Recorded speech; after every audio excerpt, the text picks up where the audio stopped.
You know that feeling, right? You stumble upon an old photograph and suddenly you're hit with this wave of emotion. But what happens when that feeling is so powerful, so big, it just leaves you silent? Well, today we're going to dive deep into the poem A Photograph and explore exactly that, how a single image can hold a lifetime of joy, nostalgia, and in the end, a loss so deep there are no words for it. And we're going to start right here, pretty much at the end. This line, it just cuts right to the heart of the whole thing. This feeling, this is our destination. A grief so profound it completely defies language. So the question is, how does a simple photograph get us to this point? Let's rewind and start at the beginning. All right, so section 1, a moment frozen in time. The poem kicks off by focusing on the object at its very center, the photograph. And it's presented as this kind of magical thing, isn't it? One single moment held perfectly still, snatched right out of the relentless flow of time. So let's really try to picture this. It's a scene of pure, simple happiness. The poet's looking at this piece of cardboard, and she's seeing her mother not as her mom, but as a 12-year-old girl. She's at the beach with her cousins, they're holding hands, hair all wet from the sea spray, and they're all just beaming at the camera. It's a perfect, fleeting snapshot of being young and carefree, captured forever. And right away, the poem does something really smart. It sets up this huge contrast, which you can see right here. On one side, you've got human life. The girl's feet are called terribly transient. I mean, they're there 1 second, and then the next wave washes the footprint away. And on the other side, you've got the sea. The same sea that's washing over their feet then is still here now, basically unchanged. This immediately creates this tension between our short lives and the massive scale of eternity. Okay, so let's move forward in time to section 2, a mother's happy memory.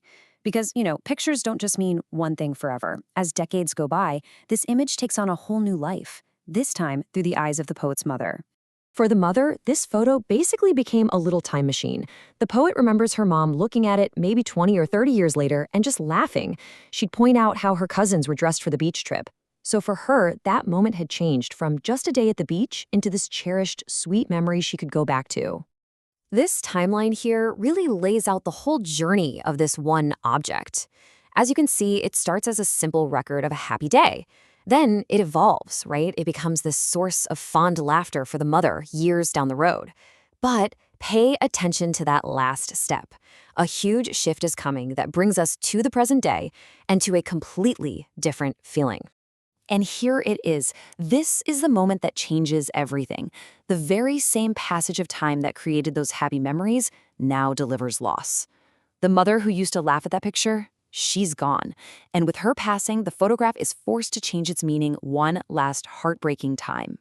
Which brings us right into section 3, the great silence of loss. So now we're in the poem's present tense, where all that earlier joy and nostalgia has just evaporated, and what's left is the heavy, silent weight of the poet's grief. Now, it's the poet's turn. She's looking at the very same photograph, but she doesn't see what her mother saw. She doesn't hear that laughter. For her, that smiling face is just a painful reminder of an absence, of who isn't there anymore. The picture that brought her mother so much joy now only brings her sorrow. The poem ends in silence. But this isn't just quiet, The silence here is almost a character itself. It represents a grief that is so deep, so completely overwhelming, that there are literally no words big enough to describe the emptiness that her mother's death has left behind. And it all comes down to this line. This is the final stop on our journey. After all the happiness, the laughter, the years gone by, it all leads to this moment of profound, wordless sorrow. The silence itself is the final statement. So after going on this whole emotional ride, what's it all really about? Let's pull back for a second in section 4 and look at the core ideas, the big themes of time and memory that this poem weaves together so beautifully. A really good way to get a handle on the poem's structure is to think of the photograph as having 3 distinct lives, just like you see here. It starts its life as a capture of pure joy. Then it matures into a source of sweet nostalgia. And finally, its third and final life is as a painful reminder of loss. And these 3 lives, they point us directly to the poem's main themes. First, the transience of life, how short and fleeting it is, especially next to something like the ocean. Then there's the power of memories, how they can be this double-edged sword, that comforts us, but also reminds us of what's gone. And finally, it's about the emotional arc of life itself, from joy to looking back with nostalgia, and eventually to facing grief. Okay, so section 5, what the photograph teaches. Let's bring this all home. What is the lasting message that this poem really leaves us with? At its very core, this poem is about the fact that time is this unstoppable force. It shows us that absolutely everything is always changing. The smiling little girl on the beach grows up to become a mother who laughs at her past, who then in turn becomes a memory herself. It's the whole cycle, right there in one frame. And this is the central paradox, isn't it? This is the real gut punch of the poem. Photographs are our attempt to fight back against time, to freeze one perfect moment forever. And they do. They keep these memories alive for us.